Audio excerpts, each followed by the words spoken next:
ni sambula vinaka, ni mata vinaka mai. O ni wararonga tiu mai ongo e nanonda programo Radio Viti e Aotearoa e ngauna ni Noda Bula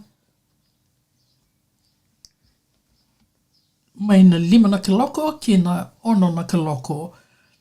Ugo ngana no mani ndauni wenga ravi ko Elisapethi Samanunu. Wangani wala wakambula tigani wekimni.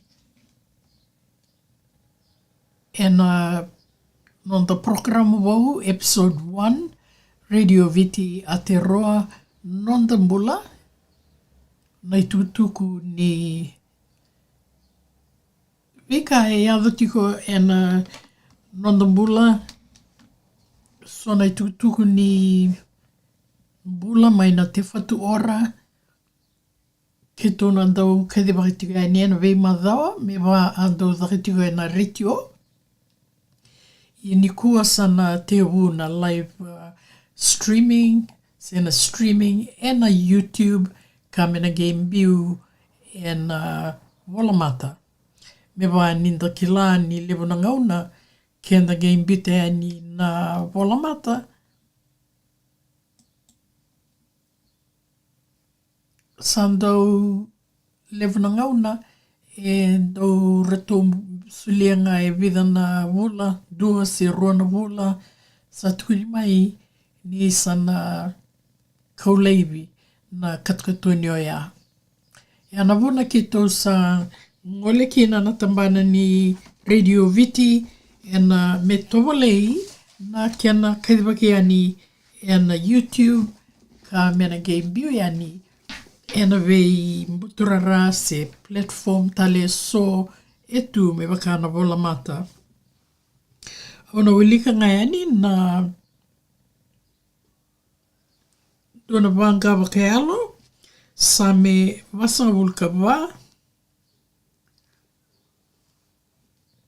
tikine ndua kina 5. A masuni kerewe wuke kena wei maroroi. Wana liuliu ni sere a nonra maskili na luwe ni ikora.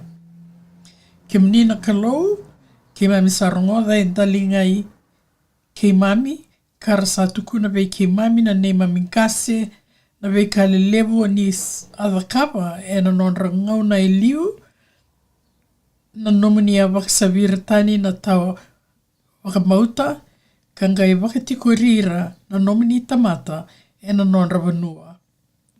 Na nomini a totongi takira na wei matani tu, ka wakavuna mera tiko vinaka na nomini tamata. E ra senga ni rawata na wanua na nomini tamata e na nonra i sele wau. Kara senga ni ganga e na nonra kaukaua ngā. Ia e na nomini kaukaua ngā ke na nomini ganga e na wakandei taka. Nio ni sa tu woleka. Ka sa wakarei taka ongo na nomini lomanira. Sai ke muni na nongu tui ke na nongu kalou o ni sa solia na ganga veira na nomini tamata.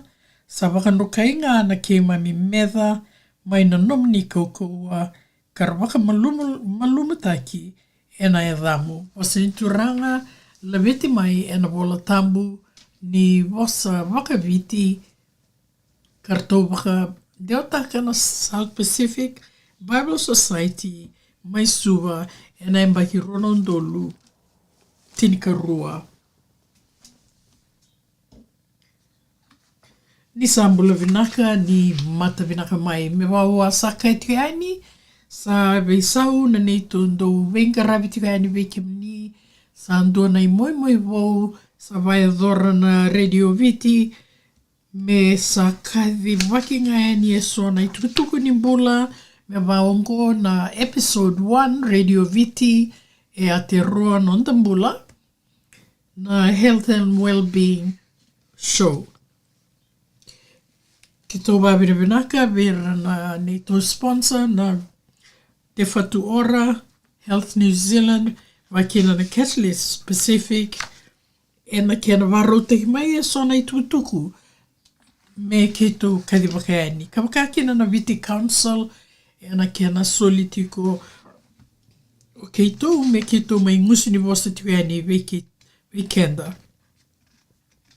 Ambiu mai na I wala tukutuku ena I karosa ulu ni kaono ni November me ke tō kariwakaani na weka sa tūmana ki tū me dana rongoda. Ien simero ea, au wia taura na ngau na ngomo waka tu lou wia na tangata whenau Māori o ira na nora delni sosoa e nda sa mai tau wanotu ki na ngo o kenda na ngole mai e na nonda wanola mai ne Viti.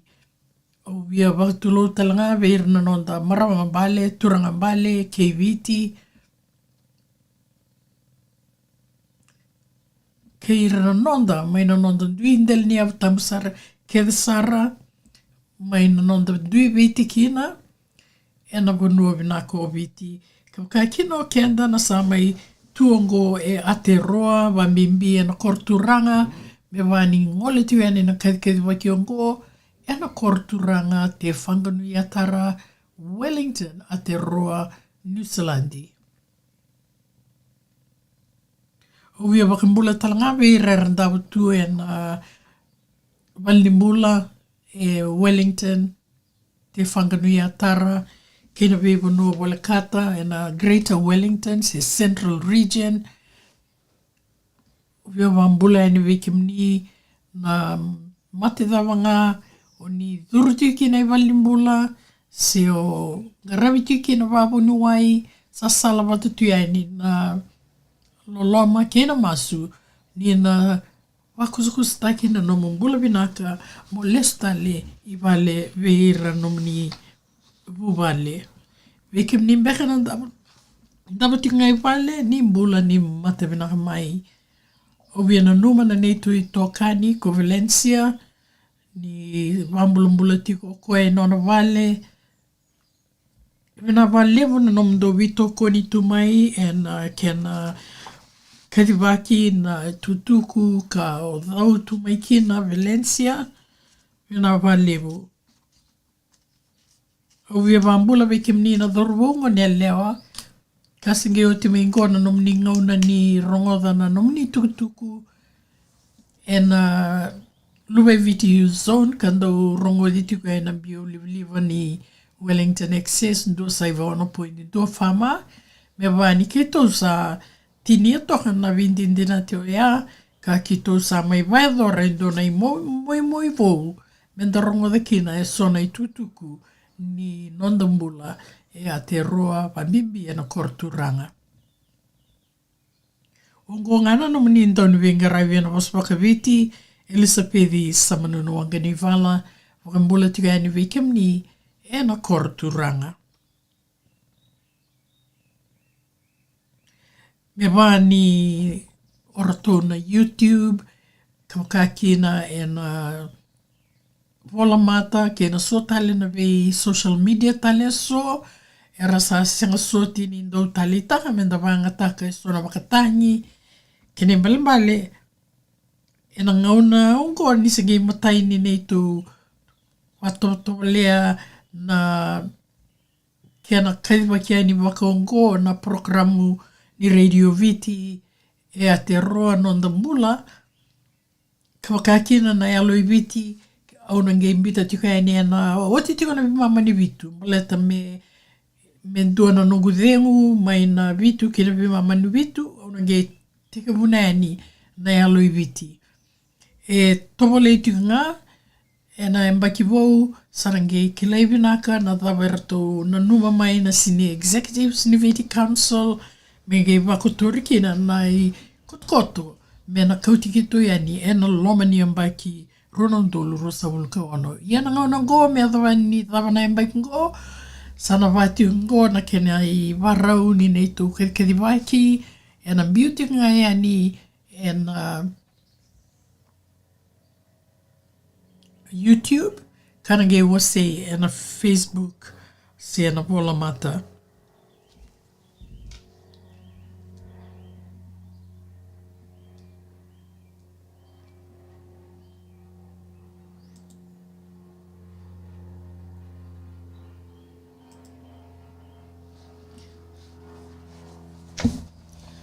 Na i tutuku ngā o via vareta tike ani, so ngā na i tutuku ni bulan, ka mbiu mai me ki tu kadi wakaini nandoni kadi waki e na tamana ni bula, e kenda na tikungo e na Koro Turaga. Nui taka ni na reni buli talanga mei kino ke mini nandau sema mai, ke mini nangai rongo dhambeka i muri na kadi waki ongo, me reidi bukei ke mini e na nomini tuatua ni Noda Bula.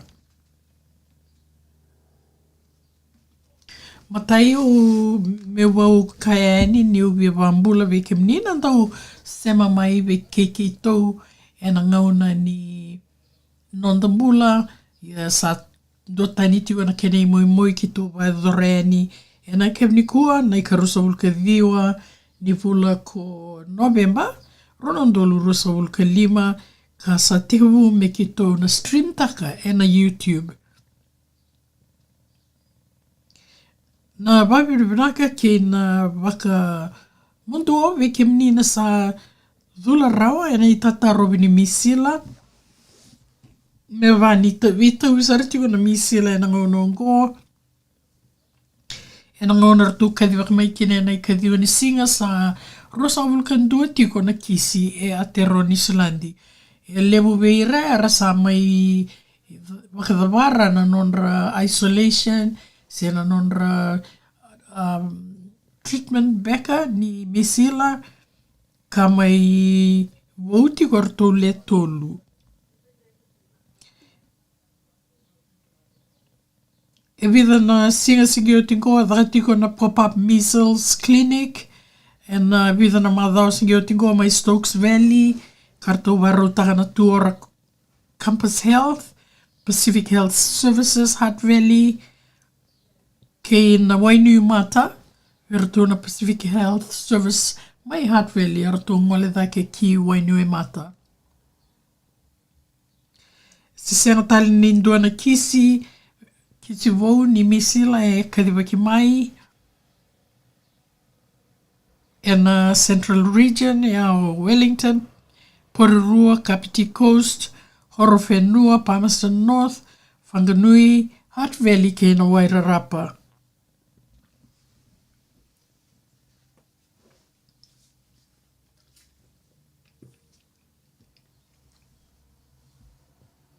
Ona ulia tinga ni babalangi. In saying that, there is a strong focus on getting as many members of our Pacific communities fully immunized against measles outbreak as possible, especially before Christmas and the New Year summer holidays, when many people are traveling away from home to different parts of New Zealand, especially Auckland, the Waikato, Nelson, Marlborough areas, where there are still active casual measles contacts. The message is clear: the sooner you get fully immunized, the better. Prevention is better than cure. We know that measles is one of the world's most contagious viruses. It spreads very easily from person to person, so anyone who is feeling unwell is encouraged to stay home and seek health advice by calling Healthline for any time on 0800 611 116. Locations of interest in Nelson, Marlborough region and Auckland domestic airport are on the 16th November, Richmond Mall, 12:50 to 2:15 p.m. That's the exposure date and time. And monitor for symptoms until 21 days after exposure, Sunday, 7th December. Exposure location, Sunday, 16th November. Exposure date and time, Farmers Richmond Mall, 12:55 p.m. to 2:10 p.m. And monitor for symptoms until 21 days after exposure, which will fall on Sunday, 7th December. Saturday, 15th November, Auckland Airport, takeaways Mangere, 6 p.m. to 7:15 p.m. So monitor for symptoms until 21 days after exposure. That means 6 December on a Saturday. And Saturday, 15th November, Auckland BP Connect, Mangere, 5:30 p.m. to 6:50 p.m. and monitor for symptoms until 21 days after exposure, which will be Saturday, 6 December. And exposure location, 13th November, Thursday, Auckland Airport Domestic, 11:45 p.m.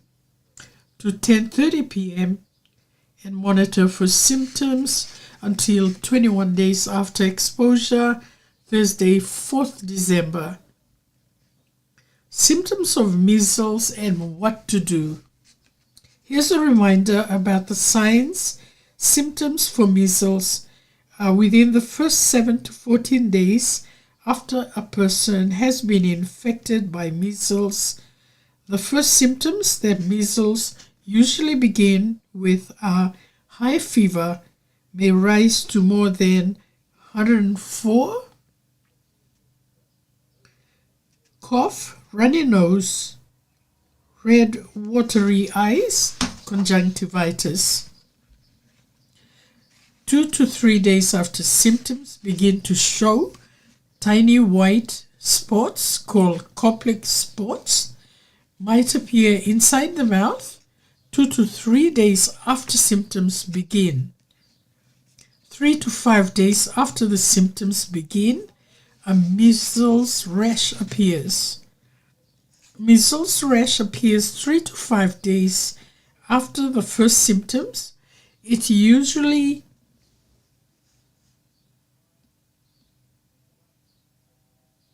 begins as flat red spots that appear on the face at the hairline. The red spots then spread downward to the neck, trunk, arms, legs, and feet. Small raised bumps may also appear on top of the flat red spots. The spots may become joined together as they spread from the head to the rest of the body. When the rash appears, a person's fever might rise to more than 104 Fahrenheit. What to do? Stay home if you are or others are feeling unwell. We strongly encourage anyone who is feeling unwell to stay home and to contact Healthline or their healthcare provider if you have any symptoms of measles, even if you have not been at one of the known locations of interest. If you think that you might have measles, please phone ahead before visiting your doctor, your Hauora Maori provider or Pacific Health provider so they can take precautions to prevent measles spreading.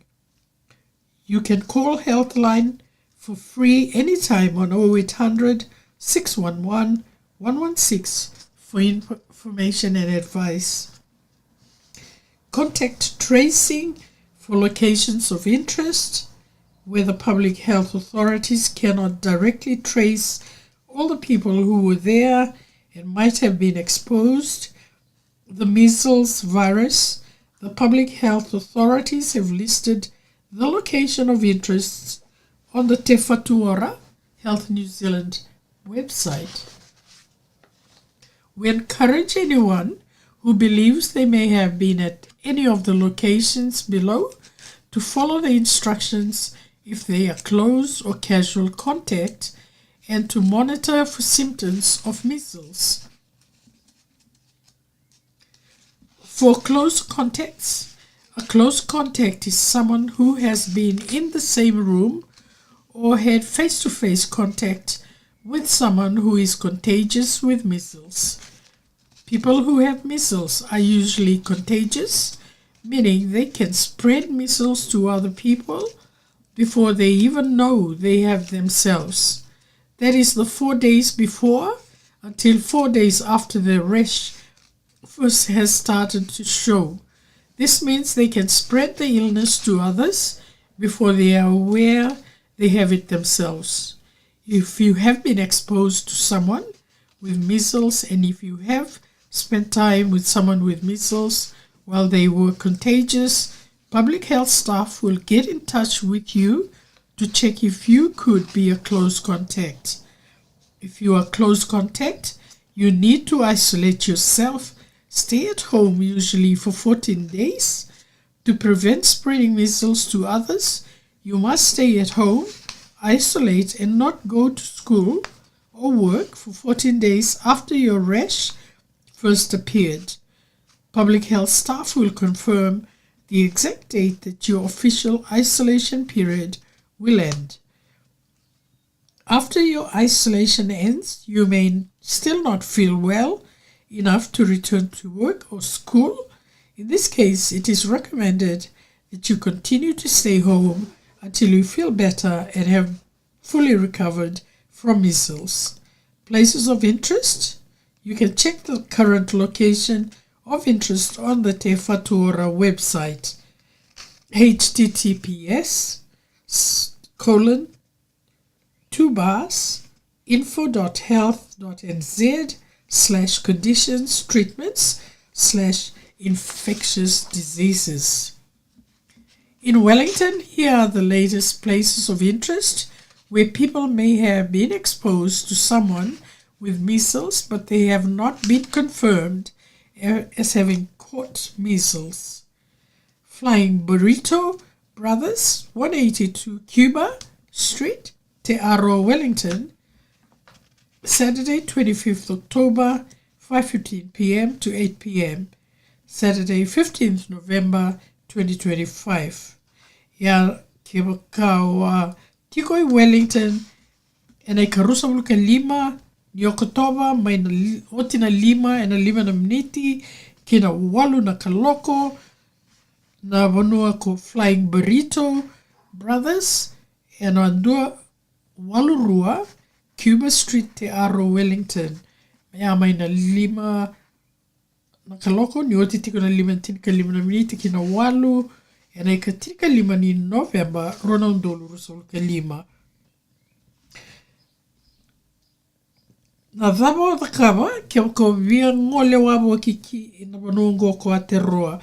Kio binakata mongole wabo ki e Aotearoa se lako I valangi wakarauta kiko mo sa taura rawa na nomu MMR vaccinations ya na nomu idhula ni tatarovi ni ya na MMR ni sembera ni ngole wabo ki e Aotearoa ni salante si ngole ki ndona vanua e vanua tani. E wakila I talanga ni levo e rangole wabo ki tiko e Aotearoa ni salandi e na sona le songo ni wakuvuvale gito mbeka do mbeka na gito se sona na veka e baleta na nonda ndui bono enda ndui dhavutu maikina vaka-Viti kenda viti na nonda sosongoni lotu se dona songo e dhaka e sona veka voya se na somate kana somate kandu levu kina na songo ni le levu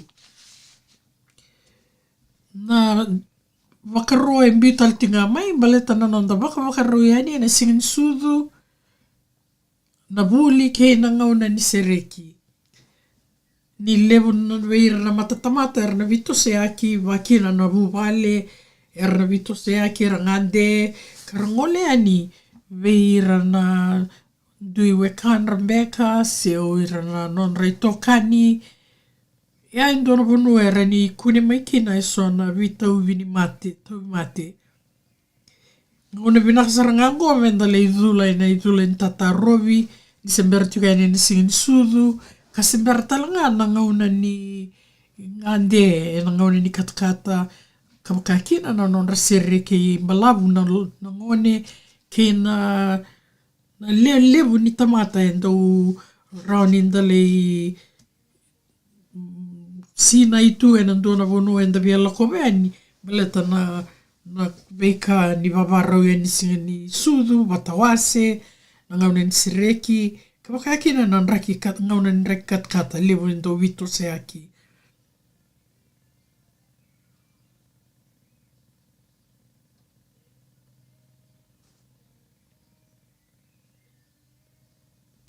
Me o warau taika na no mundo I vitose aki, vinga na vanua ni ngole kina, me o ni tiko na no ni tatarovi ka mani ngangara o ni vinaka, mai na rani tete ani weekenda, na misila e na ngona na do wila koe aki kina. So ngana ka rato ka talitinga mai, the risk of further measles cases, contacts and exposure across the country is still very high. Vaccination is the best protection. Get 2 doses of MMR vaccine after 12 months of age. Protects 99% of people from measles and is free for most people. Visit Book a Vaccine for a list of vaccination sites in your area. And a book your vaccine and do na mona liwa rani o ngole kina mo book ta kiko kina. Sianga ni so mina vaccine. Wikim ni mbeke na ngande tu mai so ni mai vavake na seasonal work scheme ni vitartara kerto na health line saiva walu saiva wono duondua ono. Girikina kataronga nyo ngande tiko mai kau vidula. Sia longa na pharmacy ndo lako kina ono mundo walembeka tiko I Aotearoa. Lako kina e sonanga una e ua tuina ndua na pharmacy na madho saoti. Gerto reida ni damdamu na matangu. Kasarawe ndo verto na ngonelo. Iko be reida na pharmacist. Aotearoa sara. Na mo reidi ko kina malto sare do tino ngubuni wai. O koe reidi ko tali malta na wala koe matamu sa damdamu sartunga. Aung kei taro. E vida na kene isau. Rato ka mai. Rosa ulu ka $5. Ya o kima mi kapiti. Ya kene malmale ke o vele reide ndo na pharmacy na ndo na tau matembeke e tau wiko vele idhula mbeka na idhula ndo no me kunsomi. Ya mo warau te kiko tiko ke makaya na mani tukuni wiko mo sauma. Ya ndo na ka wow sange reida. Be proactive. Prevention is better than cure. Look after yourselves, your family and loved ones. Make sure everyone is fully immunized. Menda tiko marau tiko kanda velo mani tiko. Sa koe toko me ngai ana tukutuku o ue warita kai ni me baleta na misila usana themu toko mandai ke auna ke kuria ngai ni endo na ke na tukutuku leka tale me rani vaka-Viti na episode 2 ni Radio Viti Aotearoa Noda Bula Health and Wellbeing Show. Nige nana maki mai au na whengo wala ngā waka leilai kauna lesu tala mai ni o te 5 miniti.